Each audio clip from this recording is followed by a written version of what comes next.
Alors bonsoir à toutes et à tous, je suis ravi de vous retrouver pour déjà une 309e rencontre Vlil et pour fêter les 4 ans finalement de cette aventure.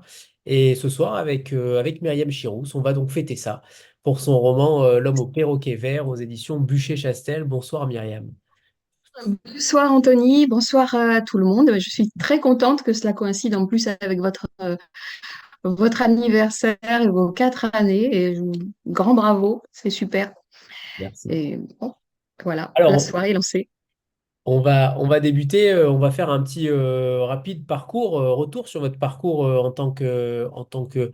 Alors, difficile de trouver des mots puisque vous avez quasiment tout fait dans le monde de l'édition, ou presque. Mais vous avez suivi des études de philosophie, de chinois. Vous avez Mm, écrit des contes, des premiers contes pour enfants et des nouvelles sentimentales. Et les contes pour enfants mm, vont avoir potentiellement un lien aussi avec l'homme au perroquet vert. Puisqu'on considère aussi ce livre-là comme potentiellement un conte. On en parlera peut-être tout mm, à l'heure par rapport à la sémantique. Et puis ensuite, vous partez vivre en Espagne où vous avez exercé comme professeur de français et vous vous formez. Et c'est à ce moment-là que vous vous formez au métier de mm, traductrice et non des moindres, puisque vous avez également traduit les livres de Rosa Montero. Ce qui n'est pas rien pour le coup. Et ensuite, vous avez décidé d'écrire et pour commencer, j'aimerais qu'on parle de ces casquettes, de ces différentes casquettes entre traductrice et écrivain. On sait à quel point mm. la traduction est un moment important du côté écrivain, mais aussi du côté traductrice. Qu'est-ce qui s'est passé justement dans votre esprit d'écrivain, de traductrice, pour que vous franchissiez le pas de faire, de créer votre propre voix? Alors en fait, déjà, il faut savoir que ma grand-mère m'a toujours dit que j'étais une inclassable. Et je constate qu'avec le temps, elle a raison. J'ai eu beaucoup de mal à suivre des voies toutes tracées.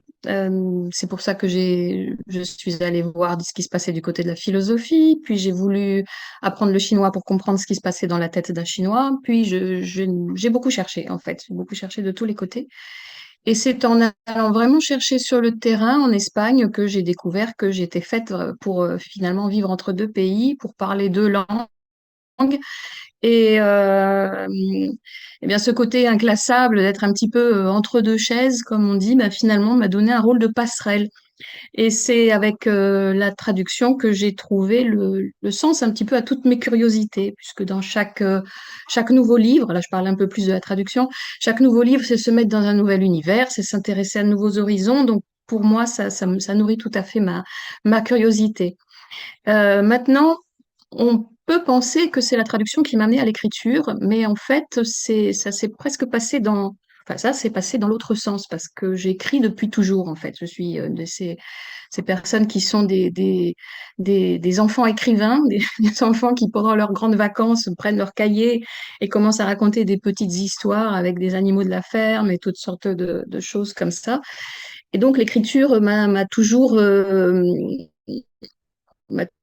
habité, a toujours fait partie de ma vie, de mon monde imaginaire, enfin d'inventer des histoires. Ouais. Parce que au début, on ne parle pas vraiment d'écriture telle qu'on en parle aujourd'hui ce soir, mais d'inventer des histoires, ça a toujours été vraiment très présent chez moi et ça n'a jamais arrêté.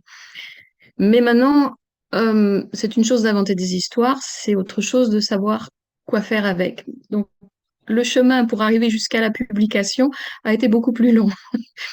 Et c'est notamment parce que j'écrivais, que j'avais déjà écrit des contes et des nouvelles sentimentales, que lorsque j'ai travaillé comme traductrice en Espagne, est venu un moment où je me suis orientée plus vers la traduction littéraire, la traduction d'édition, parce que je me suis dit que c'était là que je pouvais apporter euh, sans doute une touche personnelle. Euh, Parce que le métier de la traduction aussi est très vaste et il peut y avoir des traductions de toutes sortes, hein, juridiques, médicales, de tous les domaines. Donc je me suis dit, moi, mon domaine, ça va être de l'édition littéraire, la traduction littéraire. Et en fait, c'est vrai que traduire maintenant, pour moi, c'est comme un autre genre littéraire. Le roman, la poésie, le théâtre, ça, pour moi, la traduction, c'est aussi une façon de pratiquer l'écriture et de se soumettre à certaines règles de ce genre, notamment le texte original. Vous ne pouvez pas l'oublier. Et voilà, l'écriture et la traduction sont deux choses qui vont un peu main dans la main dans ma vie. Voilà. Mm. Justement, par rapport à ce sujet-là, on entend souvent l'adage traduttore traditore, traduire, c'est trahir. Est-ce que finalement est-ce que ça vous a permis de vous libérer de cette trahison présumée, en tout cas, que beaucoup décrivent, que ce soit dans le passé, mais également encore aujourd'hui. Est-ce que cette traduction-là a permis de vous libérer d'un poids et de finalement créer la vôtre? La traduction, la trahison, traduction, c'est relatif parce que en fait, c'est parfois une trahison, mais pour mieux servir le texte. Alors c'est vrai que on a une double mission dans la traduction. On doit d'un côté restituer, être fidèle à l'esprit du texte original, à la volonté de l'auteur, et ça, en tant qu'auteur, je le comprends encore plus. Mais d'un autre côté, le but, c'est aussi d'apporter quelque chose au lecteur qui va pouvoir vraiment l'embarquer sans qu'il y ait de ressenti, justement, de traduction. Une bonne traduction, c'est celle qui se fait oublier. Et donc, il faut qu'on soit aussi fidèle à la promesse qu'on fait au lecteur. Donc, bon, bah, d'être fidèle à deux personnes à la fois, ça peut amener à des trahisons ou à certaines perceptions de trahison. Mais est-ce que ça m'a permis de trouver ma voie? Je ne sais pas, parce que euh, chaque livre que je traduis, effectivement, c'est me mettre dans la peau d'un autre auteur. Donc, quelque part, ça peut peut-être rendre ce chemin de découverte de soi plus difficile. Parce que s'il y a un effet quand vous, ça se passe aussi avec la lecture. Quand on est en train de lire un livre, on peut se sentir un peu inspiré, un peu comme si le livre déteignait sur vous. Ouais. Avec les traductions, c'est pareil. On peut avoir l'impression que la voix de l'auteur que l'on traduit déteint un peu sur soi. Et donc, bon, bah, le chemin de se trouver en tant qu'auteur peut être au contraire un petit peu plus complexe. Comment vous arrivez justement c'est ma dernière question sur la traduction, parce qu'on va évidemment rentrer dans le vif du sujet dans L'homme au perroquet vert, mais comment vous faites ce lien, ces ponts entre une traduction de Rosa Montero et ensuite L'homme au perroquet vert, finalement, où vous êtes la plus intime, la plus personnelle? Parce qu'au Ah, mais final, oui, la plus personnelle, c'est évidemment dans mes livres. Ça, c'est clair que c'est dans les traductions, je suis comme un acteur qui interprète un rôle qu'il n'a pas écrit, mais qui il lui apporte toute la vie pour que le spectacle soit agréable. Euh, alors que dans mes textes, oui, là, je suis vraiment toute seule à, à imaginer le texte, à sortir les idées, à aller chercher ce que j'ai envie de raconter, la façon dont j'ai envie de le raconter. Donc là, c'est vraiment beaucoup plus personnel. J'espère que dans mes traductions, on ne me voit pas trop, en fait, finalement. c'est intéressant de le dire et on sait que certains traducteurs aiment réécrire potentiellement ou en tout cas mettre leurs pattes, qu'on les retrouve, qu'on les connaît un petit peu mieux aussi à travers l'auteur. Mais si vous ne prenez pas autant de lumière, autant de place, c'est tout à votre honneur et ça mérite d'être dit. J'aimerais qu'on parle évidemment de votre parcours d'écrivain puisque c'est votre septième roman. Vous avez commencé par Miel et vin Mm. et ça a continué avec Le Cantique des Elfes, La paupière du jour, Le Sanglier et Une ombre au tableau. C'est peut-être votre sixième roman d'ailleurs du coup, L'homme au Oui, je suis dans Vert. le septième. Voilà. Euh, Je suis en ce moment dans le septième. J'ai été étonné de voir à quel point vous vous renouveliez à chaque roman. On a l'impression d'avoir un pitch totalement différent, des thématiques totalement différentes, alors que pour de nombreux auteurs, les thématiques quand même sont communes. J'ai eu du mal à trouver des points communs entre certains de vos livres, excepté peut-être la notion de liberté. Mais excepté ça, comment vous créez vos sujets? Comment vous avez décidé de créer votre œuvre? Est-ce que vous aviez un fil conducteur? Eh bien, comme disait ma grand-mère, je suis une inclassable. Donc, j'ai cherché aussi, enfin, je suis allée voir dans différentes oui, différents genres, différents. Non, je sais pas si on peut dire genre, mais oui, j'ai écrit un premier roman que l'on peut classer comme un roman historique, un deuxième roman qui est plutôt un thriller, un troisième, Le Sanglier, qui est plutôt une fiction un peu intimiste au présent sur 24 heures, donc quelque chose de plus condensé. Donc aussi un roman jeunesse au milieu. Donc effectivement, mais je pense que j'ai vécu ces dernières années, enfin ça fait une dizaine d'années ou une quinzaine maintenant d'années que je publie, que cela a été des années de recherche un peu, de me dire, bon, bah, maintenant que je commence à comprendre comment je peux écrire un livre, aboutir un livre, qu'est-ce que j'ai envie de faire? Dans quoi je me sens le plus à l'aise finalement? Et donc, bah, pour le savoir, j'ai expérimenté différentes choses. Et je ne sais plus quelle était exactement votre question au départ. La question Hum, étant sur votre évolution en tant qu'écrivain aussi, de savoir comment vous avez choisi les sujets dans lesquels vous avez envie d'être, puisqu'ils sont tous différents. Est-ce que vous avez trouvé votre voie avec L'homme au perroquet vert? Est-ce que c'est je le pense, qui aboutit oui, votre pensée? je pense que j'ai trouvé avec L'homme au perroquet vert, je pense que j'ai trouvé ma voie et je pense que j'ai trouvé ce qui me définit. Enfin, je me suis rapprochée de ce qui me définit. En fait, ce livre qui est publié là cette année en 2024 vient après un long moment de non-publication, puisque mon dernier roman était de 2018, donc il avait été écrit avant en plus, donc en 2017, quelque chose comme ça. Et pendant toutes ces années, j'ai eu beaucoup de mal à achever un livre. J'ai beaucoup écrit, comme toujours, parce que j'écris toujours. Mais je faisais un petit peu un bilan de mes livres publiés. Certains me plaisent beaucoup, d'autres me plaisent moins. Dans certains, je me reconnais entièrement, dans d'autres, beaucoup moins. Comme si j'avais suivi un petit peu pas des influences, mais des tentations d'aller dans des choses extérieures, en fait, à moi.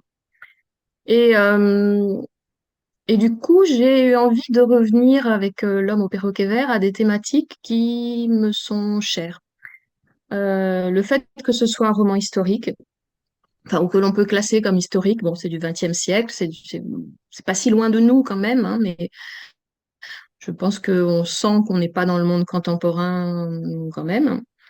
Le fait que ce soit une histoire de secret, on va pas en dire beaucoup plus, mais dans tous mes livres, il y a des secrets. Dans tous mes livres, il y a des histoires et du non-dit. Ça, je pense que c'est une de mes, je le vois maintenant, c'est une de mes marques de fabrique. Euh, donc petit à petit, oui, au fil des années, j'ai commencé à mieux comprendre qui je suis en tant qu'écrivain. Parce qu'au départ, ça ne vient pas d'une volonté de se dire, bon, ben, moi, je vais écrire tel style de roman, je vais parler de tel sujet. Etc. Enfin, en tout cas, pour moi, ce n'est pas une volonté consciente comme ça, c'est pas une volonté du mental. Les romans sont plus, naissent un peu dans cette zone de la personne d'où proviennent les rêves, par exemple. Hein. Vous ne pouvez pas décider ce que vous allez rêver la nuit prochaine. Ben, les romans, c'est un peu pareil. Il y a quelque chose qui vient, qui n'est pas contrôlé forcément, mais qui, de roman en roman, peut laisser apparaître des points communs, effectivement, des thématiques, un univers. Finalement, ce sont aussi les lecteurs qui m'ont renvoyé cette image, qui m'ont dit, là, on te reconnaît, là, on... Et moi, je me dis, ah bon, parce que j'ai l'impression d'avoir fait quelque chose de complètement différent. Mais voilà, je pense que maintenant, j'ai peut-être atteint un petit début de maturité. On va voir ce que vont donner les années à venir au niveau de l'écriture. Aurélie et Nathalie se posent la question sur le premier roman par lequel commencer finalement, lequel vous décrit le mieux, vous caractérise le plus. Est-ce que c'est un début, un renouveau, une nouvelle naissance avec L'homme au perroquet vert, ou au contraire, l'un des 5 autres derniers romans a permis quand même de déclencher quelque chose en vous, et c'est peut-être le roman que vous aimeriez qu'on lise en premier de vous? Alors moi, le roman que j'aimerais qu'on lise en premier, c'est le premier en fait, c'est Miel et vin, parce que c'est vraiment un roman qui a été très important pour moi. J'ai mis très longtemps à l'écrire parce que les premières idées de ce roman me sont venues en tête quand j'avais 15 ans à peu près. Donc c'est quelque chose qui est apparu dans la tête d'une adolescente et que j'ai réussi à écrire quand j'avais déjà plus de 30 ans. Enfin, j'ai écrit, j'en ai fait plusieurs moutures, Il m'est arrivé des tas d'histoires avec ce roman, notamment des rencontres avec des éditeurs, alors que j'avais écrit un premier manuscrit, mais tellement énorme qu'il n'était pas publiable. Enfin bon, bref, des tas de choses qui je raconterai peut-être une autre fois. Euh, et ce roman, je l'ai tellement porté, je m'y suis tellement accrochée pendant tellement longtemps que je crois vraiment que c'est mon plus abouti. Bizarrement, alors que c'est le premier. Je pense que c'est mon roman le plus abouti et qui est le plus fidèle à ce que j'ai envie de faire. Et quelque part, avec L'homme au perroquet vert, je reprends un petit peu certains éléments, certaines choses. Il y a une parenté. Ils ont de l'ADN en commun entre ces deux livres. Et ensuite, les autres livres sont pour moi un peu plus des expériences que j'ai faites, d'aller voir d'un côté, de l'autre, etc. Alors, on retrouve des thématiques, on retrouve un peu des profils de personnages. On dit, tiens, ce personnage pourrait avoir quelque chose de commun avec tel autre de tel livre. Bon, voilà. Euh, mais voilà, je vous conseillerais plutôt de lire Miel et vin. Bon, après, si vous voulez découvrir un peu ce que je fais, vous pouvez aussi regarder sur Internet souvent il y a les premières pages, les extraits, donc vous pouvez voir si ça vous plaît, si vous sentez que c'est pour vous, bah, allez-y, mais si vous sentez que c'est pas pour vous, bah, à ce moment-là, il n'y a pas d'obligation non plus. Faut que la rencontre se fasse, sinon ça n'a pas d'intérêt. Bien sûr. Alors, on va parler d'André. André, 17 ans Mhm. et demi, presque 18 finalement. Mhm. Qui il est cet André pour vous? Comment vous l'avez découvert? Comment il s'est matérialisé dans votre tête? Est-ce qu'il y a une histoire particulière derrière ce jeune homme, André Isard? Comment il est, Euh, comment il s'est matérialisé dans votre esprit pour en faire un personnage haut en couleur, un personnage auquel on s'attache forcément, et qui est le principal personnage principal de ce roman? André, il est venu, des fois j'ai du mal à le dire parce qu'un personnage, il vient par petites touches. Au début, je, je voulais raconter voilà l'histoire. En fait, je voulais avoir un personnage jeune dans une situation de prendre la mesure de euh, cet écart que je pense nous connaissons tous entre d'un côté ce à quoi nous aspirons et de l'autre côté, ben, souvent la pauvreté des moyens que nous avons à notre disposition pour atteindre ce à quoi nous aspirons. Euh, donc cet André, mais il est venu très rapidement dans dans son décor, dans ses habits, dans ses chaussures, dans des détails comme ça qui me sont venus, mais vraiment très très vite. Et j'ai pu le voir, voilà, ce gars, ce jeune gars, à la juste après la Première Guerre mondiale, je l'ai ressenti, en fait. C'est vraiment des choses qui se passent au niveau de l'émotion. Et, j'étais moi-même assez étonnée de m'y investir autant parce que finalement, moi, je suis une femme déjà d'un certain âge, lui, c'est un jeune homme, donc bon, on pourrait se dire que c'est étranger, mais non, j'ai, j'ai vraiment aimé le mettre dans ces situations d'apprentissage, de le montrer au début vraiment très enfantin, presque un peu fragile, puisqu'il pleure, hein, il pleure sa mère, il sait pas comment réagir face à la jolie Suzanne, il sait pas trop, il est un peu perdu, et puis de le montrer en train de se transformer, en train de chercher le chemin qu'il va prendre, de chercher ses possibilités, de pas toujours aller très droit. Là, le symbole des chaussures dépareillées font qu'il a une démarche où il marche un peu en boitant d'un côté et de l'autre, hein. Et voilà. Après, c'est quelqu'un maintenant qui fait partie de ma famille imaginaire, mais je ne saurais pas vraiment vous dire plus que ça d'où il est venu. C'est un roman aussi. C'est un roman aussi. Alors pardon, il y a un peu d'écho. C'est un roman aussi sur le dur labeur finalement pour accéder à ses rêves. C'est une notion qui était extrêmement courante dans les années 20, dans les années 50, 60, voire 70, 80, et puis après ça s'est un petit peu arrêté. Est-ce que c'est un message détourné pour vos enfants, si vous en avez? Est-ce que c'est un message délivré à une nouvelle génération aussi pas de manière forcément consciente, mais en tout cas pour leur dire, parfois il faut un petit peu, il faut aller au charbon pour accéder à ses rêves. C'est-à-dire que ce que la vie m'a montré, c'est que souvent les moments les plus éprouvants que l'on traverse sont ceux qui nous apprennent le plus de choses. Et je trouve que on ne devrait pas avoir peur finalement des épreuves de l'existence, parce que c'est un, voilà, c'est un trésor. C'est peut-être le charbon dans lequel on va trouver des diamants ou autre chose. Donc, c'est effectivement, c'est ce que j'ai eu envie de montrer, oui. Et puis, quand on parle de travail sur soi, c'est un travail. On dit le mot travail. Il y a une difficulté. Les choses ne sont pas tout à fait faciles. Se transformer, ce n'est pas facile. Grandir, ce n'est pas facile.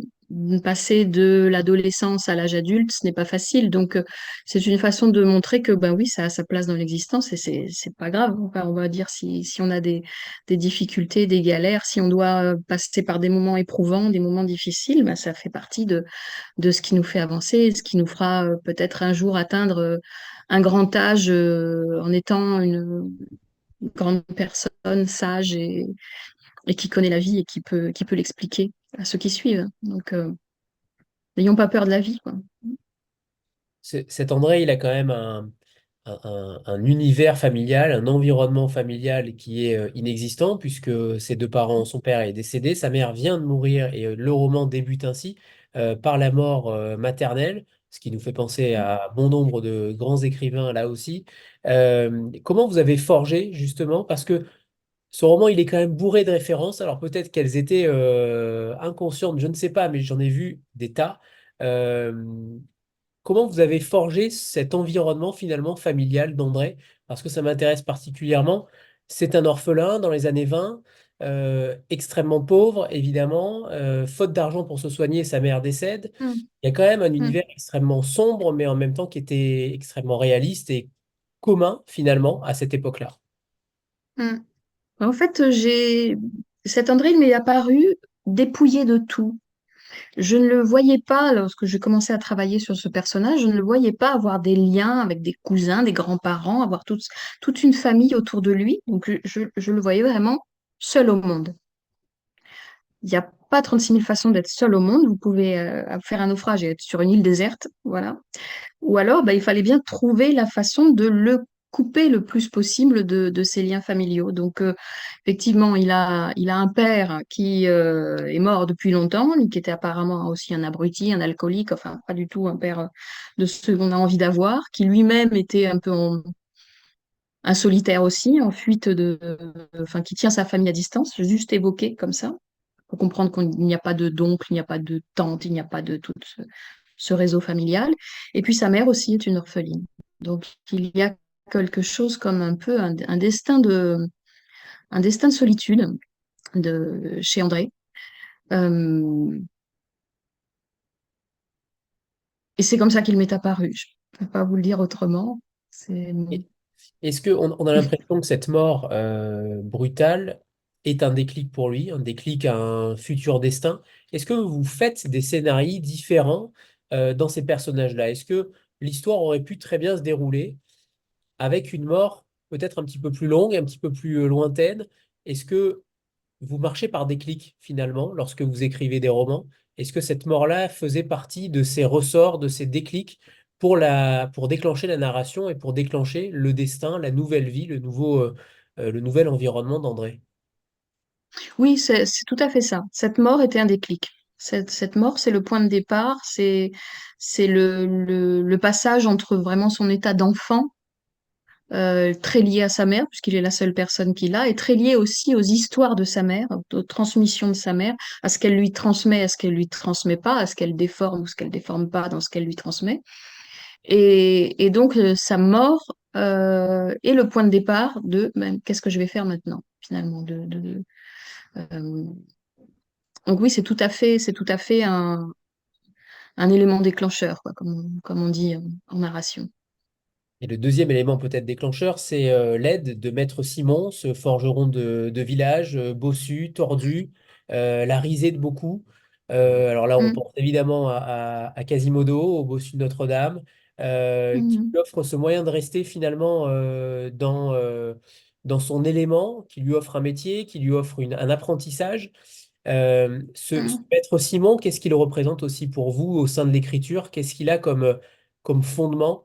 Parce que lui aussi est un déclic, mais pour le coup, un déclic un petit peu plus positif.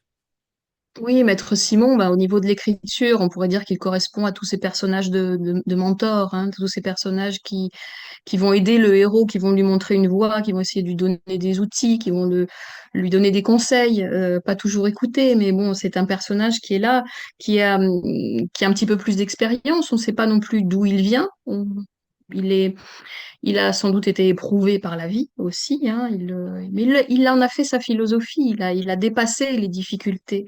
Donc il peut transmettre ça à André. Et puis finalement, il est peut-être aussi un personnage qui peut incarner pour André une figure paternelle. Alors, va-t-il savoir euh, s- répondre à cette figure paternelle ou pas? Bon, mais je pense que dans la vie, il y a des moments où on rencontre des personnes qui peuvent changer notre vie, qui peuvent justement nous tendre la main à un moment donné, qui peuvent nous montrer une voie, qui peuvent et j'ai trouvé que ce maître Simon, il fallait qu'il soit là, quoi. Il peut pas, André ne peut pas être que dans les difficultés, bien qu'il y ait des gens qui l'aident, hein. Mm. Alors tout à l'heure, j'ai évoqué la figure du conte. En effet, ça peut être pris ainsi, ça peut être pris de manière extrêmement contemporaine aussi, de manière un petit peu détournée, mais de manière contemporaine. Le choix de la période, 1920, aux alentours de 1920, je ne sais même pas si d'ailleurs la Mm. date est citée dans le livre, il me semble pas. Mais en tout cas, comment vous avez choisi cette temporalité et finalement cette matière de conte que vous aviez déjà testé pour la jeunesse, mais adaptée Mm. à un public adulte? Qu'est-ce qui s'est matérialisé dans votre esprit d'écrivain?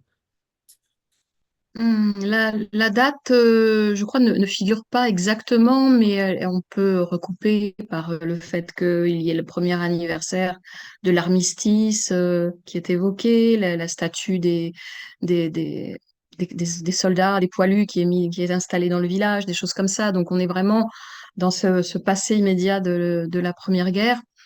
Et c'est une période charnière, je pense.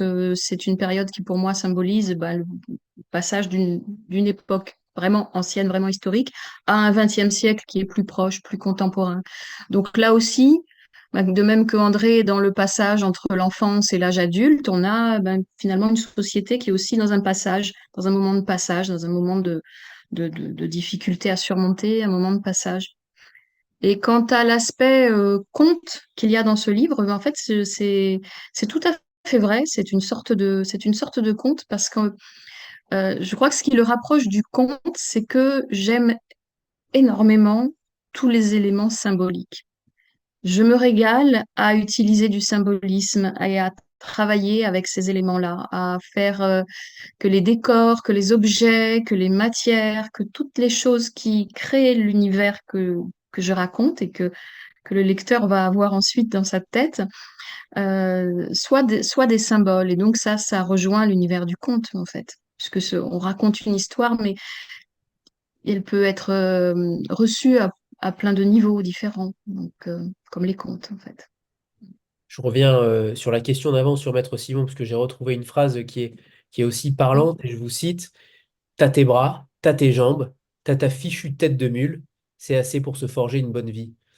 C'est un peu ça Mm. finalement la morale pour comprendre aussi où va aller André, et qu'il suffisait peut-être Mhm. d'un petit coup de pouce pour émerger. C'est à mon sens un des éléments déclencheurs du livre. Mm. Ce maître Simon ne pouvait pas en effet exister. Mm.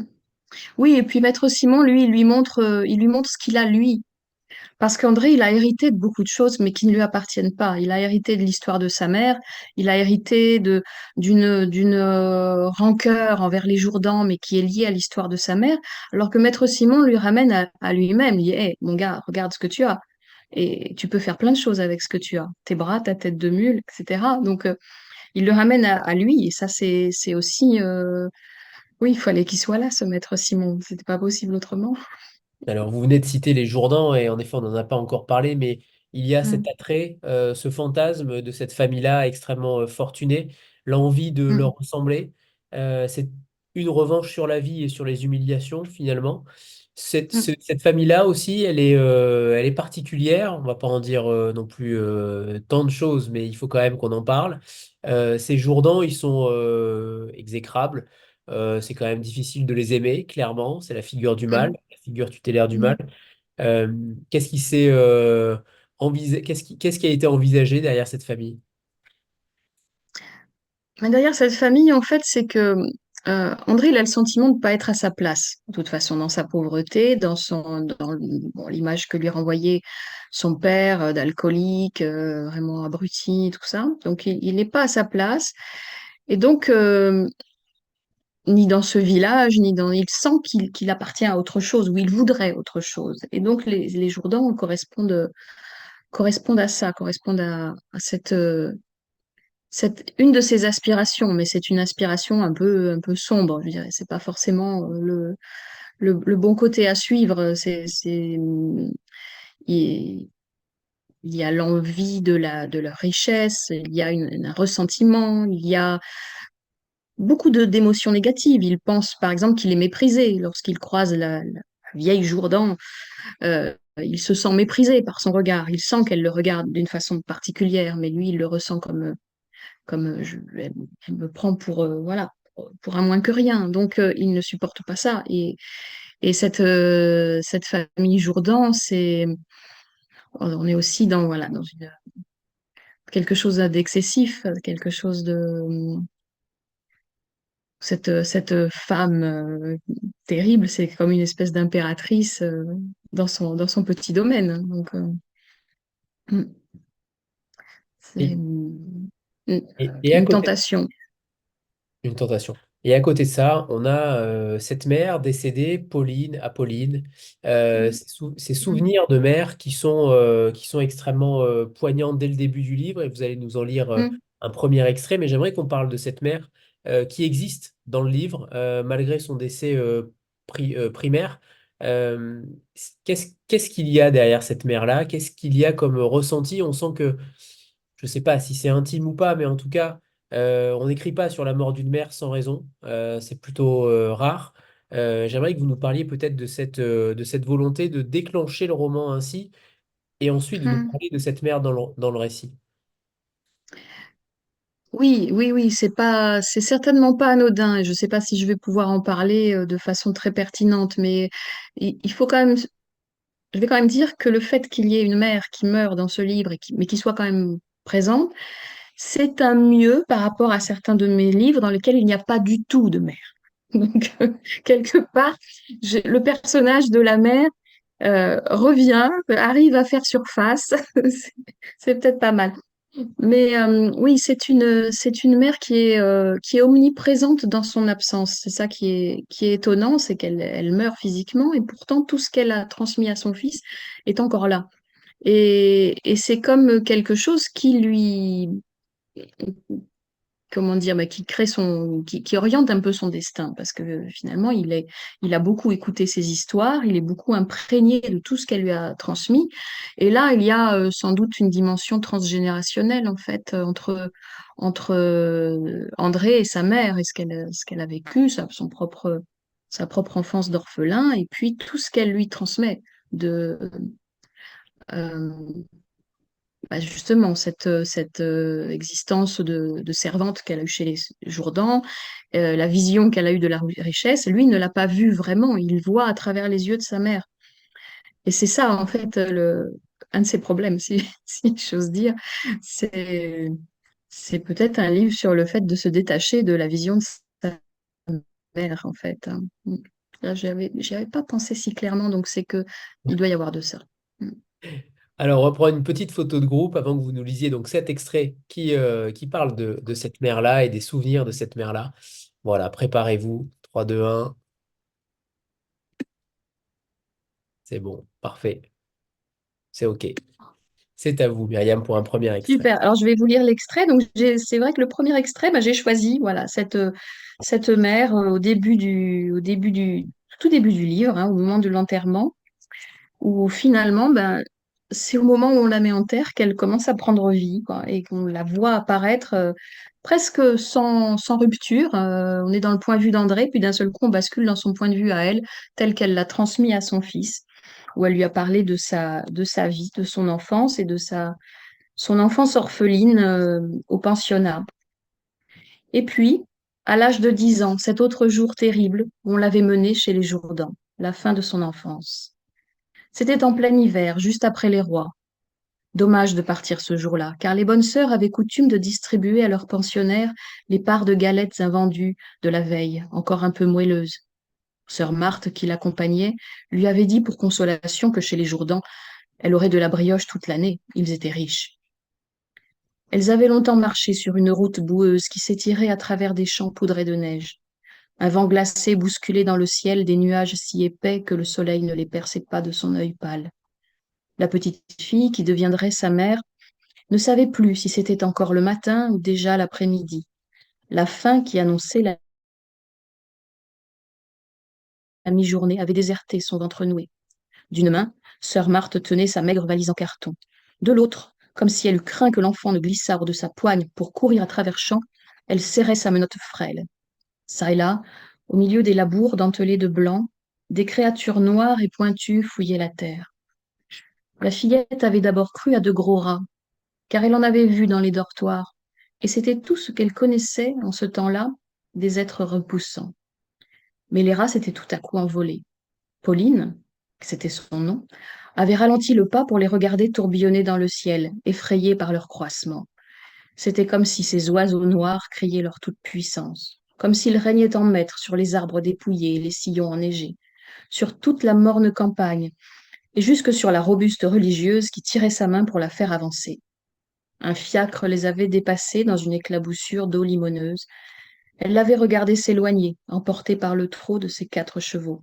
Puis elle s'était enfoncée dans une forêt aux arbres nus, grisâtres, pleine de craquements cafardeux et d'odeurs stagnantes, un peu âcres, où se dressait le manoir des Jourdans. Merci. Petit teaser avec ce haussement de sourcil. Euh, Je l'ai vu.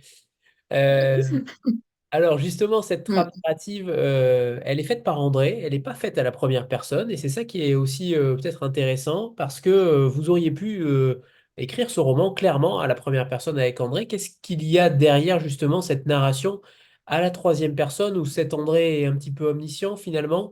Euh, mm. Pas totalement, mais en tout cas il l'est un peu. Est-ce qu'il y a eu une En tentation fait, de la je suis narration? très à l'aise avec la troisième personne. Je dois dire que je manie assez peu et assez mal la première personne du récit, en fait, quel que soit le temps. Et la troisième personne est vraiment une personne narrative que j'adore employer parce que je trouve qu'elle permet justement beaucoup de choses. Elle permet aussi d'insérer des moments à la première personne, permet de jouer comme ça, à déplacer les points de vue. Donc, pour moi, c'était presque évident de le raconter à la troisième personne. Mais si vous me dites que ça pourrait être de la première personne, ça prouve que le point de vue est bien ressenti, ça prouve que le personnage est bien restitué. Je pense que c'est pas forcément vrai que quand on dit je, on est plus proche, ou que quand on dit il ou elle, on peut dire il ou elle et être parfaitement dans les tripes du personnage. En- C'est Entièrement d'accord. juste C'est un. pour ça que je me permets cette question parce on a l'impression qu'on est quasiment au jeu et finalement on se rend compte que pas du tout. Je me suis fait la Mm. réflexion au fil du roman et c'est vrai que c'est extrêmement bien incarné. Ma Mm. question étant que Pascal Gauthier est votre éditrice et on l'aime beaucoup ici parce qu'on a reçu bon nombre d'écrivains aussi édités par elle. Quel a été votre travail justement avec Pascal sur ce roman-là? Je pense qu'elle a été aussi votre éditrice pour les précédents romans ou en tout cas pour un certain nombre. Euh, Mhm. est-ce qu'il y a eu des choses qui ont été modifiées? Est-ce qu'il y a eu des points de vue narratifs un petit peu plus développés, des arcs narratifs différents? Qu'est-ce qui s'est passé au fil de votre travail entre éditrice et autrice? Ben, en fait, il n'y a pas eu beaucoup de retravail sur le texte après. Moi, je travaille beaucoup mes textes. C'est vrai que je suis une acharnée du travail. Je fais beaucoup de versions de mes manuscrits. Peut-être pour ça que j'en aboutis pas beaucoup, en fait. Euh, Donc, quand je lui ai envoyé le texte, il était quasiment dans cet état-là. Il y a eu très peu de choses, des petites choses, mais vraiment des points de détail, des points qui tiennent aux tournures des phrases, plus que vraiment le fond, la construction de l'histoire, peut-être certains, une phrase à couper, mais vraiment pas grand-chose. Donc, et Pascal Gauthier me fait je crois qu'elle me fait une confiance, une très grande confiance. Quand je lui donne un texte, je pense qu'elle sait que ça va être plutôt bien travaillé en amont. Enfin, pas d'incohérence énorme, pas de, voilà, ce genre de choses. Mm. Et je rebondis par rapport à cela sur le vocabulaire que vous avez choisi parce qu'on passe notre temps à découvrir des termes un petit peu désuets, anciens, à mon sens, en tout cas, moi, j'en connaissais que bien peu. Vous avez fait le choix de vivre totalement avec votre époque, pas toujours dans les dialogues, Mm. mais en tout cas dans le vocabulaire, dans l'environnement, dans l'attirail finalement de chaque personnage. On découvre beaucoup de choses. Cette volonté, elle est extrêmement consciente, j'imagine, mais qu'est-ce que vous vouliez finalement démontrer aussi avec ce vocabulaire pour ancrer totalement les personnages dans leur époque? C'est ça, c'est que le vocabulaire, il fait partie du décor, en fait. Il crée le décor. Euh, les mots peuvent avoir des synonymes, mais certains synonymes vont vous évoquer tout de suite quelque chose de contemporain et d'autres renvoient à une autre atmosphère, à d'autres couleurs, à d'autres ambiances. Et donc, j'avais envie de créer quelque chose qui euh, corresponde à cette ambiance le plus possible. Après, bon, pour moi, c'est pas forcément toujours très bien quand on me dit, oh, il y avait plein de mots que je connaissais pas, parce que en fait, mon but, c'est quand même aussi de communiquer, donc que ça passe. Et j'espère qu'à un moment donné, les mots un peu insolites ne sont pas un obstacle justement au fait de se plonger dans le texte. J'essaye de doser ça aussi en fait, de mettre des mots un peu insolites à condition qu'ils soient chantants. Si c'est pour être insolite ou pour être ronflant ou pédant, ça ne m'intéresse pas. Je veux qu'ils soient chantants, je veux qu'ils créent une ambiance, je veux qu'ils apportent quelque chose de poétique. Euh, mais que ça ne crée pas de barrière non plus. Ça, c'est important pour moi.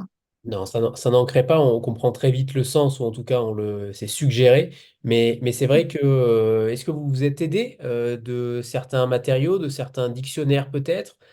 Comment s'est travaillée la trame du vocabulaire? Ou alors en tant que prof de français, vous connaissiez tous les mots, et alors là, c'est bravo. Non, parce qu'en fait, je suis une professeure de français qui n'a pas vraiment eu de formation de professeur de français. Donc, je suis un peu à côté je suis pas une spécialiste, je suis pas une érudite. En fait, ça, c'est plus l'habitude de mes outils de traductrice, c'est-à-dire d'être dans les dictionnaires des synonymes, dans les dictionnaires de vérifier les définitions, 3 fois par mot. Ça, c'est vraiment ce que je fais très, très souvent avec mon travail de traductrice. Et là, il est possible que cela ait un peu déteint sur mon travail de romancière où je vérifie toujours les mots, je recherche, je vais voir les synonymes. Puis je trouve on a une belle langue, donc autant l'utiliser le plus possible. Ma formation littéraire, je suis quelqu'un d'assez classique. Donc, j'aime bien aller même dans les vieux termes, d'aller chercher des tournures, voilà, du moment que c'est chantant et poétique. Très bien. Alors, beaucoup de personnes vont sûrement s'interroger puisqu'on n'a toujours pas parlé d'Amazonie et de perroquet vert. Mais c'est normal parce que c'est une seconde partie, entre guillemets, du roman. Ce ne sont pas des parties différentes, ce sont des parties peut-être superposées, on va dire ça ainsi. Mais André a des rêves Mm. d'Amazonie depuis qu'il a vu la troupe d'un cirque et notamment un homme avec un perroquet vert sur l'épaule. Et c'est aussi le troisième peut-être ressort, le troisième déclencheur. Il a cette volonté d'ailleurs. Est-ce que c'est votre Mhm. univers hispanique, sud-américain qui ont joué aussi là-dedans, dans cette envie d'Amazonie? Est-ce que vous vous y êtes déjà allé? Est-ce que c'est une envie primaire?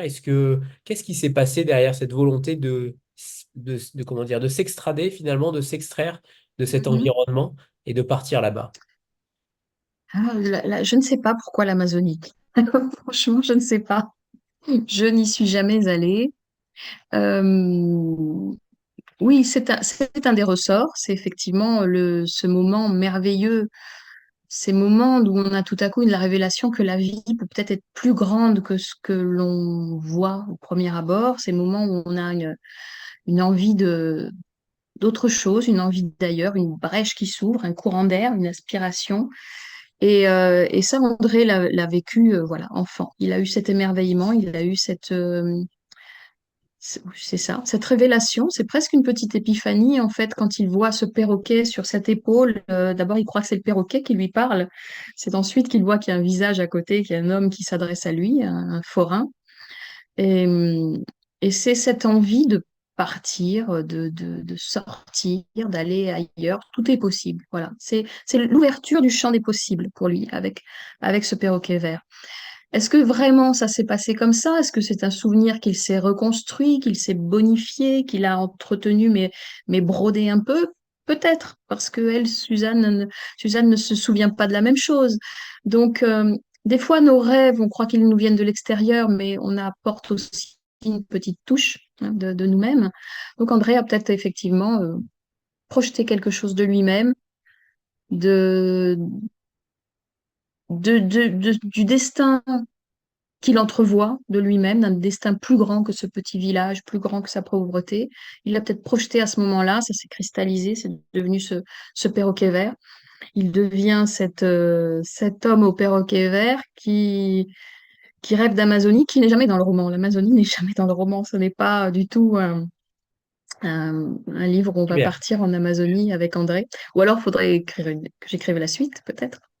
Mais pour ce livre-là, non, ça reste, c'est son Super. idéal. Alors justement, il y a aussi le perroquet. Le perroquet, ça reste quand même une figure charismatique, emblématique finalement dans le monde culturel. On pense à Flaubert, on pense à Hergé, on pense à tant d'autres écrivains qui l'ont utilisé. Qu'est-ce qu'il y a derrière votre perroquet vert, Myriam Chirous? Mm. Et moi, je crois que le perroquet vert dans mon livre, il est aussi à prendre en contraste avec d'autres oiseaux qui sont apparus à la lecture précédente, c'est les corbeaux noirs, qui sont présents aussi dans le livre à plusieurs reprises, dans le souvenir de sa mère, mais également lorsqu'il est au cimetière, lorsqu'il y a, voilà, il y a ces oiseaux noirs qui sont là, ces oiseaux bien réels. Et bon, bah, dans la Sombre. tradition du corbeau, un oiseau plutôt connoté négativement. Donc le perroquet vert est un contre-pied total. C'est un oiseau qui est coloré, qui est beau, qui vient d'ailleurs, qui chante et qui parle, donc qui peut même apporter un message aux humains. Et d'ailleurs, le message qu'il donne, c'est Libertà. J'imagine qu'il chantait de l'opéra, en fait, quand j'ai écrit ça. Qu'il est- Et donc, c'est un message de liberté. Bien. Ce perroquet est un message de liberté, d'ailleurs. Et c'est ça peut-être le dernier ressort du livre, c'est cette liberté-là qui fait office de sable mouvant parfois, mais en tout cas, il la désire plus Mm. que tout, cette liberté. Il est prêt à tout finalement pour elle. Est-ce que c'est aussi votre cas? Est-ce que vous êtes prêt à tout pour sacrifier, pardon, pas pour sacrifier, pour obtenir une certaine liberté, peu importe dans quel domaine, mais est-ce que pour vous, c'est un sentiment qui est peut-être le plus important que tous les autres, plus important que l'égalité, plus important que la fraternité, peut-être. Mais pourquoi ce mot de liberté, ce mot crié par ce perroquet, libertà, libertà, libertà? Et c'est un très grand sujet, la liberté, parce que justement, dans ce livre, elle côtoie aussi le déterminisme. Euh, C'est un livre qui interroge aussi le libre arbitre dans nos vies. Jusqu'à quel point André peut-il décider? Jusqu'à quel point est-il rattrapé ou poussé par des forces, soit intérieures, soit extérieures, enfin, c'est très très difficile. Donc, je pense que euh, c'est une question importante, oui. Mais je ne l'ai pas tranchée, hein, je vais vous le dire clairement. Je ne sais pas. Mais oui, la liberté est importante. Maintenant, je ne saurais, non, peut-être pour moi, elle n'est pas forcément plus importante que l'égalité ou que la fraternité ou que d'autres valeurs comme la générosité ou la compassion ou d'autres, hein. On en a choisi trois sur le fronton de nos monuments, mais il y a d'autres valeurs intéressantes. Ici, la liberté, oui, parce que quelque part, André aussi, et on revient sur la question du personnage au début, pour moi, c'est un peu un héros classique, dans le sens presque des tragédies grecques. Il y a un petit peu quelque chose de deep chez André. Il veut fuir un destin et puis est-ce qu'il arrive vraiment à le fuir ou est-ce qu'en réalisant son rêve, finalement, il va pas être rattrapé par son destin? Enfin, il y a quelque chose de cette dimension-là. Alors là, où est la liberté? Où est le déterminisme? Où est la fatalité? Où est le libre arbitre? C'est pas évident. C'est pas évident. Vous avez cité Oedipe, et j'imagine que c'est pour cette raison que Sophocle apparaît dès le début en épigraphe. Il n'est peine plus amère que celle que l'on a voulu. Euh, on se rend compte à quel point les écrivains d'antan étaient quand même assez forts pour la formule. Il y a Mm. deux, il y a Carl Gustav Jung et Mm. Sophocle. Est-ce que ce sont deux influences? Est-ce que ça permet aussi de forger une sorte de d'influence littéraire, culturelle pour vous? Et finalement, quelles sont les vôtres? Oui, alors les influences classiques, oui, tout à fait. Toutes les traditions, tout ce qui est bon, les héritages vraiment très lointains de l'Antiquité, les mythes, les mythes et les légendes et les contes. Là, j'ai toute une étagère de ma bibliothèque qui n'est que consacrée à ça. Et pour moi, c'est un réservoir immense. Et bien sûr, ben, finalement, Jung, oui, ben, ça rejoint aussi, puisque Jung a travaillé, enfin, a mis à jour cette notion d'inconscient collectif, donc en reprenant toutes ces figures mythologiques, tous ces symboles, tous ces archétypes, toutes ces choses-là, je trouve que c'est très intéressant, c'est passionnant à, à comprendre, à essayer de creuser pour soi-même déjà, et puis pour écrire des histoires, oui, c'est très intéressant. Et Jung, c'est ici le clin d'œil, c'est par rapport à l'ombre, cette notion de l'ombre, parce que André, on a quand même une sacrée couche d'ombre. Donc, c'est, voilà. Il y a encore une dimension plus profonde dans le livre, hein, presque un peu psychanalytique. Et l'homme au perroquet vert, c'est un peu un cas aussi, comme Freud appelait ces cas l'homme au loup ou l'homme au rat. Là, c'est l'homme au perroquet vert. Il y a des choses voilà, dans l'esprit d'André, dans ce qui le hante, dans ce qui le pousse, dans ce qui le définit. Si vous C'est ne un autre aspect du livre. Ouais, il y en a beaucoup finalement d'aspects. Il y a beaucoup de thématiques. Ne vous fiez pas forcément à ce titre-là, L'homme au perroquet vert. Mm. Finalement, il est extrêmement piégeux, ce titre. J'aimerais que vous nous en parliez. Est-ce que d'ailleurs, qu'est-ce qu'il y a derrière cet espoir? Parce que ce titre, il est finalement extrêmement lumineux, contrairement, et la couverture Mm. aussi, bien sûr, mais c'est en contrepoint total de ce qui s'y passe. Mm. Qu'est-ce qui s'est passé avec ce titre-là? Est-ce qu'il y avait aussi une autre possibilité? Comment vous avez travaillé la chose? Et je cite la phrase de Jung qu'on a citée juste avant. Si vous ne faites pas face à votre ombre, elle vous viendra sous forme de destin. Voilà. Tout est dit Tout par est- Jung. Euh, André porte des ombres, il porte des secrets, il porte du non-dit, il va falloir y faire face. S'il veut vraiment se libérer, il faut qu'il fasse face à tout ceci, tout ce qui est, euh, tout ce qui est non dit, en fait, dans le livre. Parce que ça, c'est aussi une chose que j'aime bien faire, c'est euh, écrire dans le blanc du livre, écrire dans les choses qui ne sont pas dites. C'est-à-dire, après, bon, ça peut être reçu ou pas par le lecteur, ça dépend aussi comment lui va lire.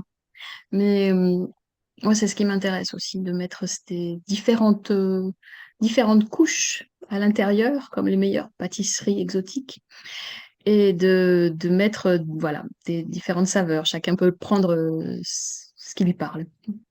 Et, Ah, et le titre n'était pas mon titre au départ. Pendant longtemps, j'ai eu juste un bête titre de travail dont je ne me souviens plus. Et puis, quand le livre a vraiment commencé à avoir sa forme, son début, son corps, sa fin, qu'il se tenait, qu'il est voilà, à peu près à la fin du premier jet, euh, c'était l'homme au perroquet vert. Mm. comme un signe, comme un espoir, quelque chose vers lequel on pourrait tendre. Oui, oui, oui, et comme quelque chose qui s'explique, mais il faut lire tout le livre jusqu'à la dernière page. Mm. En effet.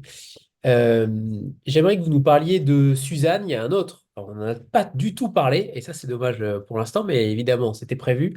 Il y a un autre personnage, c'est Suzanne, cette histoire d'amour, cette jolie fille dont André est amoureux. Euh, c'est quand même un élément évident du livre, capital. Vous avez un extrait à nous lire à ce sujet-là. Mm. Euh, Est-ce que finalement l'amour est obligatoire dans une forme romanesque? On peut pas s'en passer. On peut pas se passer d'un espoir, d'une sensation de début de sentiment. Parce que pour André, c'est aussi un autre ressort. Vous avez sûrement l'impression que je dis qu'il y a beaucoup de ressorts, mais c'est vrai. Il y a beaucoup de ressorts, mais qui sont un petit peu cachés, subtils, qui sont pas forcément évidents dès le premier coup d'œil. Et finalement, on se rend compte que plus on avance dans le récit et plus les ressorts commencent à émerger. Et c'est ça qui est très intéressant dans votre écriture. Vous dites que vous êtes dans une écriture en blanc, j'aurais même dit en creux, comme une certaine Marie-Hélène Lafont qui aime à le dire.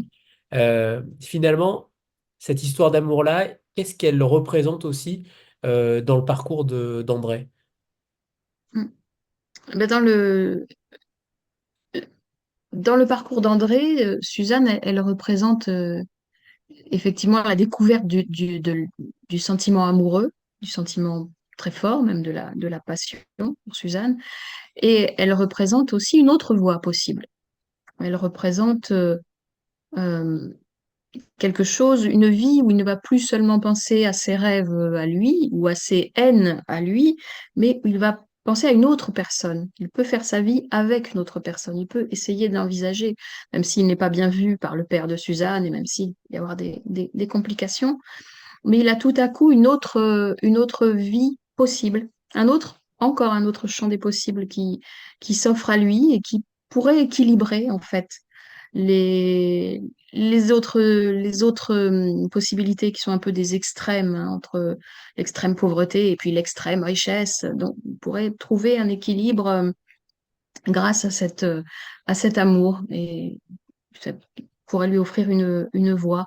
Et c'est dans ce sens que j'ai choisi ce deuxième extrait que je peux vous lire, si vous voulez, Oui, c'est parti, Myriam. et qui se passe donc à un moment plus avancé du livre lorsque André et Suzanne ont commencé à flirter ensemble et, et qu'il va l'attendre dans une vieille chapelle un peu désaffectée, un peu en ruine, à quelques distances du village. Et donc là, il se met à l'attendre et parfois il l'attend en vain et parfois il l'attend pas en vain puisqu'elle vient. Mais bon, voilà, je lis. Attendre Suzanne, même en vain, même sans espoir aucun, rendait son temps plus beau. Contemplant les murs délavés par les siècles, il oubliait son malheur, sa solitude vénéneuse, sa tristesse sombre d'orphelin mal chaussé. Il se guérissait des plaies mordantes de la rancune, des ambitions frustrées, des haines jalouses. Il désapprenait jusqu'à la définition de lui-même, et, n'étant plus André Isard, il ne se sentait plus étouffé d'aucune colère grondante. Il n'était plus fâché contre personne, il se pardonnait d'être. Alors, lentement, presque à son insu, comme on glisse dans la rêverie d'un sommeil longtemps combattu, il voyait se déployer dans son esprit les couleurs d'une autre vie possible, pâle d'abord, puis de plus en plus vive, de plus en plus chatoyante. Dans cette autre vie, il ne partait plus, il ne traversait plus l'océan, il ne faisait plus fortune dans la jungle et n'habitait aucune maison en bois au milieu d'arbres exotiques aux fruits savoureux. Et tout cela n'avait plus d'importance. Les yeux verts de Suzanne devenaient sa jungle peuplée de perroquets. Dans cette vie-là, il n'avait plus besoin de déterrer des trésors au bout du monde. Il devenait bon ferronnier et se faisait une assez bonne situation pour pouvoir se marier et fonder une famille. Il épousait Suzanne un dimanche de mai. Il s'installait dans une maison, plus bas, dans la vallée, ou peut-être même à la ville, où il vivait heureux, avec l'électricité et le téléphone. Une chambre à coucher en bois de merisier, des murs tapissés de papier jaune, une glacière dans la cuisine, un phonographe dans le salon sur lequel ils écoutaient des tangos et des airs de jazz pour égayer leur soirée. Ils avaient des enfants, puis des petits-enfants, et des photographies sur le buffet, et un miroir dans l'entrée, dans lequel il se voyait entrer et sortir, et chaque jour s'écouler, et les années le blanchir et le voûter. Et c'était une vie heureuse. Et un soir, sans crier gare, comme un ami qui passe à l'improviste, la mort venait le chercher, et il partait sans regret, l'esprit lavé de tout ce qu'il avait été et n'avait pas été, comme un grand mur de chaux blanche écaillée. Merci, merci Myriam. Et en effet, certaines disent que vous lisez extrêmement bien, je confirme. Vous lisez extrêmement bien. C'est impressionnant. Euh, Peut-être aussi parce que je travaille mon écriture de façon sonore, en fait. Je lis moi-même mes textes quand je les écris.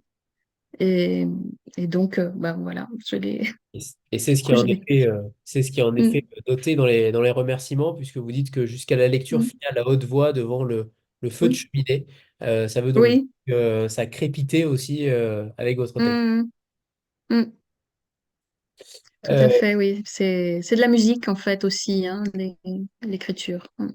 Vous dites également dans les remerciements que Rosa Montero vous lit, et c'est ça qui est génial, c'est Mhm. que ça se fait en binôme finalement, vous la traduisez, elle vous lit aussi en retour. Ma question étant, si jamais, je ne sais pas si vos anciens livres ont été déjà traduits, mais si ça a été le cas, et si c'est le cas pour celui-ci, comment vous interviendrez finalement dans la traduction? Comment on passe de traducteur à auteur traduit finalement? En fait, mon premier livre, Miel et vin, a été traduit en espagnol.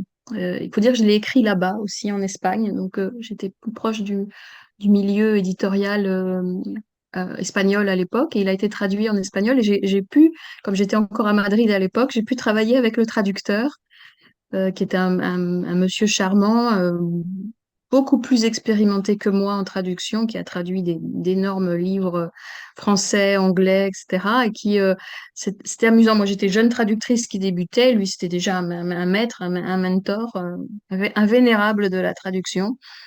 Et, euh, et, et quand les fois où on s'est rencontrés pour parler du texte, c'était comme si le rapport s'inversait. Je le voyais devenir tout à fait humble et disciple, et il me propulsait dans le rôle de l'auteur qui a le dernier mot, qui explique, etc. Et c'était amusant, c'était touchant parce que, en fait, ça apporte beaucoup, en fait, de travailler avec son traducteur, de parler la langue du traducteur, ou pour le traducteur d'échanger avec l'auteur, c'est très important aussi, c'est très chouette en plus. Alors, il y a 16 chapitres, un épilogue. Euh, Tout à l'heure, vous disiez que vous aviez écrit un très long manuscrit, et je crois que depuis, vous avez écrit des livres plutôt courts, en tout cas, plutôt ramassés. Comment vous dites à un moment donné, bon là, il va falloir que je m'arrête. À quel moment vous fixez les limites de votre écriture et du récit, de la narration? Mais en fait, je vois que ces dernières années, enfin même depuis que j'écris, depuis mon adolescence, en gros, euh, j'ai tendance à m'embarquer dans des choses très longues. Enfin, je fais pas exprès, c'est ma tête, elle en rajoute toujours. Je veux faire une histoire simple, et il y a des choses qui arrivent, et il y a ça qui arrive, et il y a ça qui arrive, et il y a ça, et il y a ça, et il y a ça, et il y a ça, et ça. Stop! Je La dois page dire blanche n'est stop à pas un un moment problème donné. pour vous. Comment? La page blanche n'est pas du tout un problème pour vous, on l'a compris. Non, voilà, la page blanche n'est vraiment pas un problème pour moi, mais après, c'est très difficile. La page blanche, effectivement, c'est un blocage et ça peut empêcher d'écrire. Ça empêche d'écrire, mais quand vous avez trop d'écriture en vous, trop d'histoire en vous, ça devient n'importe quoi aussi. Vous n'arrivez pas à faire un livre, en fait. Un livre, il faut s'y mettre et faire un livre, pas deux ou trois à la fois, et pas un livre qui a des espèces d'excroissance qui partent dans tous les sens. Donc, moi, ma difficulté, c'est de rester sur un livre. Donc, je me dis, euh, maintenant, je me dis, je vais écrire des nouvelles. Et avec ça, j'arrive à faire des romans d'à peu près 200-300 pages. Voilà. C'est- Voilà comment je piège mon esprit, mon imagination. Maintenant, je fais des micro-fictions et j'arriverai peut-être à faire un texte, un livre tous les 2 ans de 300 pages à peu près. Voilà. Mais ça, c'est un apprentissage assez récent et j'ai compris qu'il fallait que je me discipline de ce côté-là si je voulais vraiment arriver à vous raconter les histoires que j'ai envie de vous raconter, parce que j'ai des histoires, j'ai une histoire de pirate qui traîne dans ma tête depuis 2005. Je ne sais pas si je vais arriver à vous la raconter un jour, mais j'aimerais bien. Donc, voilà. Très bien, très bien. Et j'avais deux autres questions, et notamment, je vous avais demandé de préparer un auteur méconnu que vous avez Mhm. envie de faire redécouvrir. Qui avez-vous choisi, Myriam? Alors, j'ai choisi un auteur dont la lecture m'a beaucoup impressionnée, enfin, surtout ce livre-là. Je ne sais pas si vous le voyez dans le bon Très bien. sens, c'est Robert Margerie, La Terre aux loups, dans la collection Libretto, que j'adore. Je dis au passage, j'adore vraiment quasiment tous leurs textes. Et c'est un livre qui m'a profondément séduit, un livre historique, hein, mais bon, il a été écrit dans les années 50. Robert Margerie, c'était quelqu'un qui a écrit milieu de siècle, un petit peu. Je crois il est mort dans les années 80. Il avait dû naître dans les années 1910 ou je ne sais plus. Et donc, il a écrit beaucoup dans les années 50, 60. Et il est un petit peu tombé dans l'oubli maintenant. Mais ce texte est superbe. C'est sombre, c'est assez gothique, c'est assez torturé, c'est baudelairien, dit-on, derrière. Ça a été salué par Julien Gracq. Enfin bon, donc quelque chose Voilà. J'ai vraiment eu un coup de cœur pour ce livre. Je l'ai lu il y a une quinzaine d'années, de ça, donc j'étais plus une adolescente. C'était pas mais vraiment mes premières formations littéraires, mais c'est un livre qui m'a marqué beaucoup. Donc je le recommande. Parfait, très bonne référence. Sandra, c'est à toi. Et méconnu, en effet, pour Vous beaucoup. connaissiez? Est-ce que vous connaissiez parmi vous? Est-ce que quelqu'un a déjà lu Robert Margerie, La Terre aux loups? Je Non. connaissais, mais jamais lu pour ma part, mais en effet, la Mhm. collection libretto, toujours superbe. Mais je pense qu'en effet, Oui. c'est très, très méconnu. Voilà. Mm. Bien joué. Voilà. Bravo, Donc, Myriam. Très bon choix. sinon, c'était Léo de Hurlevent d'Émilie Brontë, mais ça, je pense qu'on connaît quand même. Voilà. Oh, vous savez, Donc, je préfère. certains écrivains, pour le placer, peuvent le faire. Ça arrive. Bon. Faussement méconnu. D'accord. Sandra, c'est à Mm. toi. Bonsoir tout le monde, bonsoir Myriam. Euh, Bonsoir. on va rester dans les références parce que vous vous appuyez beaucoup sur des références classiques et merci pour cette dernière que je ne connaissais pas. Alors, je suis tout à fait d'accord avec vous, hein. Toutes ces références classiques sont notre socle à tous et sont nos références importantes. Mais je me demandais, en vous écoutant, si il y avait peut-être des écrivains contemporains qui réussissaient à vous faire vibrer, et dans ce cas, lesquels? Alors, dans les écrivains contemporains, les derniers qui m'ont vraiment fait vibrer, je dirais John Kalman Stephenson, qui est islandais, je crois. Oui, traduit par Eric Bouri, qui écrit des livres magnifiques. Donc, souvent, ce sont des étrangers, hein, je dois dire. Je sais pas beaucoup dans la littérature française, mais j'en lis peu, donc peut-être qu'il y a des choses qui m'échappent. Mais ce John Kalman Stephenson m'a beaucoup plu. Il a écrit une trilogie dont le nom m'échappe là, parce que je suis un petit peu perturbée par les moyens techniques et cette situation un peu inhabituelle pour moi. Euh, un autre aussi, auquel je pense là, qui m'a beaucoup plu. Faudrait que j'aille voir dans ma bibliothèque. Mais oui, il y en a. Mais ce sont en général des livres quand même assez classiques, assez poétiques. C'est pas de la littérature expérimentale, contemporaine. Et Rosa Montero. Rosa Montero, oui, bon, presque ma sœur d'écriture. Donc, ouais. Mm. On dit souvent de vous et de ce livre-là qu'il y a beaucoup de poésie. Et c'est vrai qu'il y a beaucoup de poésie dans ce personnage-là. Alors, pas de manière frontale, mais de manière un petit peu détournée. Est-ce que c'est quelque chose qui vous tente d'écrire de la poésie? Est-ce que vous commencez peut-être à écrire, comme certains auteurs, de la poésie pour ensuite en faire un chapitre? Finalement, on sent qu'il y a quand même une âme poétique, peut-être. On va parler d'âme poétique, mais est-ce qu'il y a quelque chose de plus profond à travers cette thématique-là? Oui, la poésie, pour moi, c'est comme de l'huile essentielle de littérature, en fait. La poésie, elle contient la littérature sous sa forme la plus concentrée. Des fois, quand je manque d'inspiration ou quand je suis un peu vide, je prends un livre de poésie, je lis des poésies, et tout de suite, j'ai l'impression que ça régénère quelque chose à l'intérieur. Mais comme le super pouvoir d'une huile essentielle, vous voyez, truc très intense. Et bon, dans les romans, la poésie est plus diluée, mais dans les miens, j'en mets quand même beaucoup, je crois. Beaucoup de métaphores, beaucoup d'images. C'est peut-être une façon de comprendre le monde, de le voir au-delà des simples objets, des simples descriptions d'actions, causes, conséquences, enchaînement d'actes. Il y a aussi il y a aussi des choses à faire ressentir. Donc, ben, forcément, on est dans l'évocation, on est dans de la poésie. Mais je n'en écris pas. J'ai l'impression que je ne sais pas en écrire. S'il faut, certaines personnes vont me dire, mais t'en écris dans tous tes romans. Mais bon, j'écris des romans, mais je n'écris pas de poésie, de poèmes, en fait. Tout à l'heure, vous disiez, j'ai perdu ma question. Non, alors je vais switcher.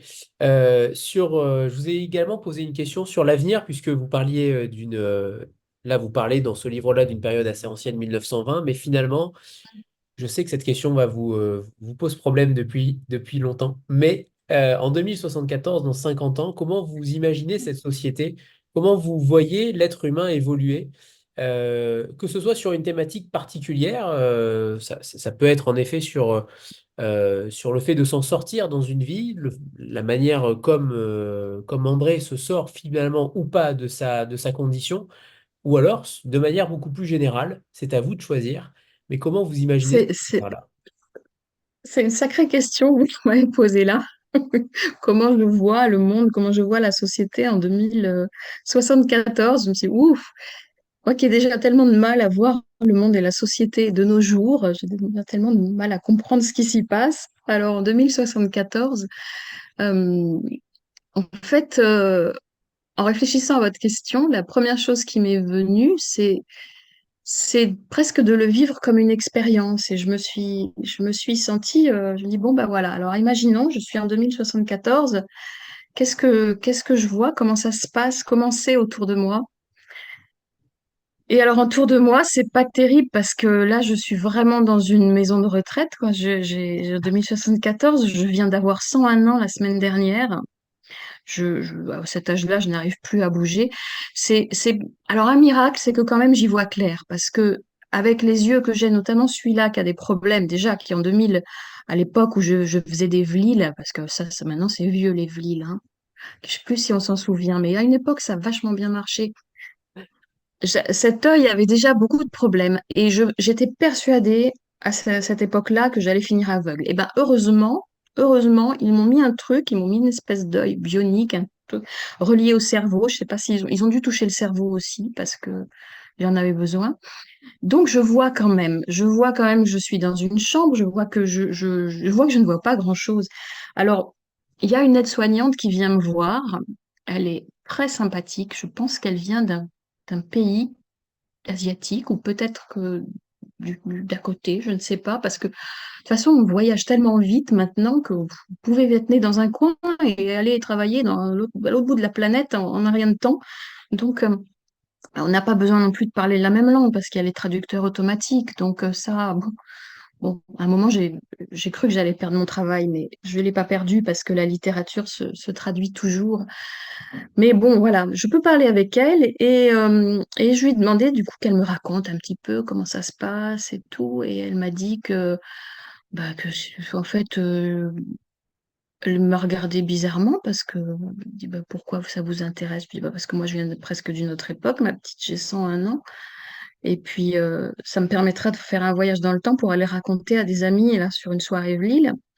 Je dis bah, le monde, ben, le ciel est plutôt jaune. Mais c'est pas grave parce qu'on peut mettre des couleurs, on peut mettre les couleurs qu'on veut finalement. Maintenant, tout le monde met un peu son- En fait, vous pouvez choisir le monde dans lequel vous vivez. Et finalement, bon bah, chacun peut vivre un peu dans sa réalité. Je dis bon bah ça n'a pas franchement changé. Donc c'est juste les moyens techniques qui changent.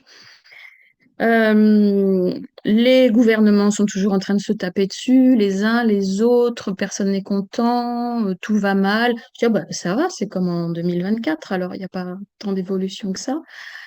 Il y a des personnes formidables qui font des choses formidables, des personnes horribles qui font des choses horribles. Bon, bah, c'est l'humanité, oui, voilà. Donc, en fait, j'ai l'impression que ce 2074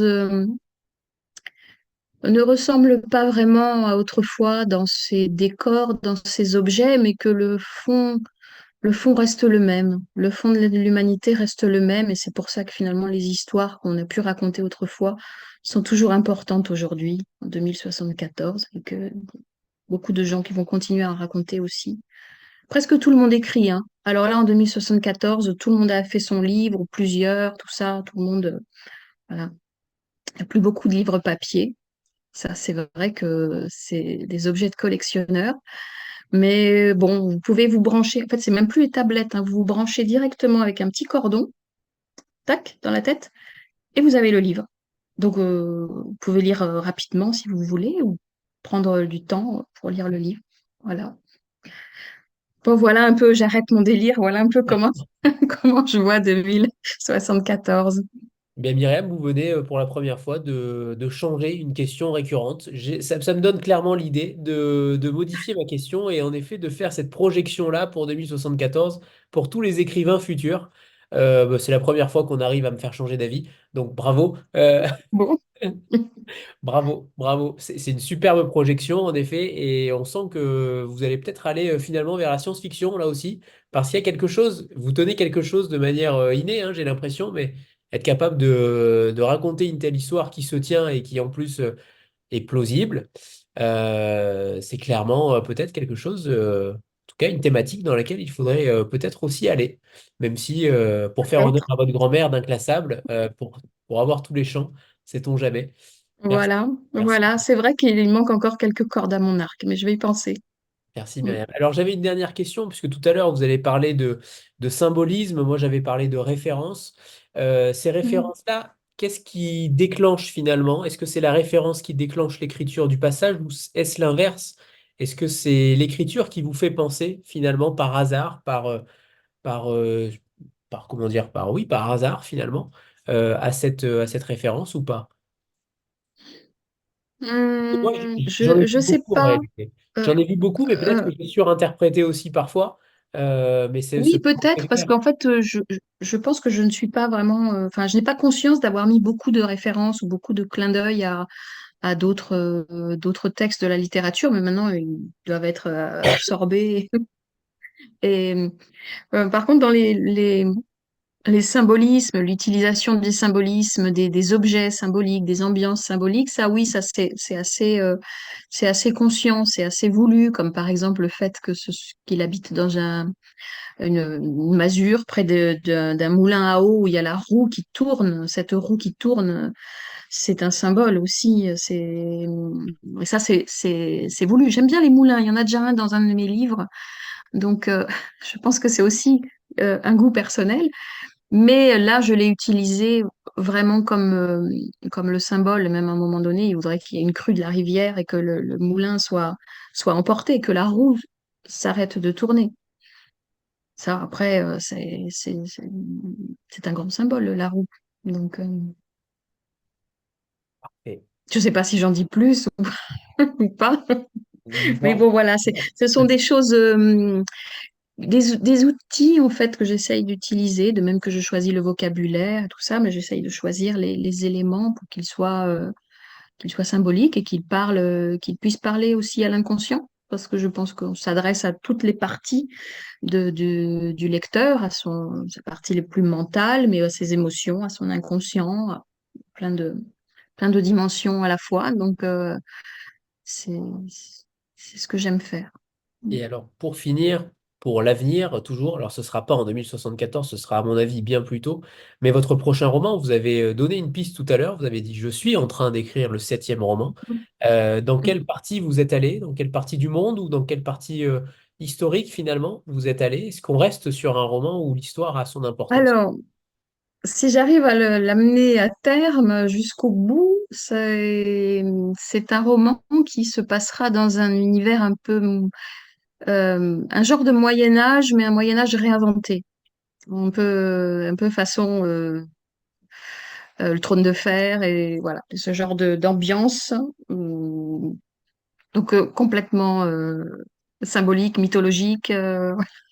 Donc une espèce de conte, là aussi encore plus peut-être, encore plus. Si j'arrive à l'écrire jusqu'au bout. Mais bon, il est bien commencé quand même déjà. Et Donc vous avez dit tous les 2 ans, donc j'imagine que ce sera potentiellement dans 2 ans, en 2026. je vais essayer de terminer un premier jet pour l'automne et puis de me donner le temps de l'année prochaine pour le retravailler, enfin quelques mois pour le retravailler et voir s'il est correct, et ne pas aller dans le mur d'ici là. Voilà. Parfait. Merci infiniment, Myriam, pour cette rencontre et pour vos explications sur L'Homme au perroquet vert aux éditions Bûcher-Chastel. Et ce sera avec grand plaisir qu'on vous recevra à nouveau pour le prochain, en 2026. Ben, Ville merci existera, je vous beaucoup. promets. Merci beaucoup. C'est vraiment très sympa, très chouette de pouvoir parler comme ça de son livre, de le présenter un peu, de se présenter aussi soi-même. Je trouve que les moyens techniques maintenant sont formidables. Merci à vous tous d'avoir été là, présents, à l'heure du repas et de l'apéro. Donc, merci, Merci, Myriam. c'est Une très très belle gentil. soirée à vous. Merci, bonne soirée à vous Au revoir tout le tous. monde. Au revoir. À tous.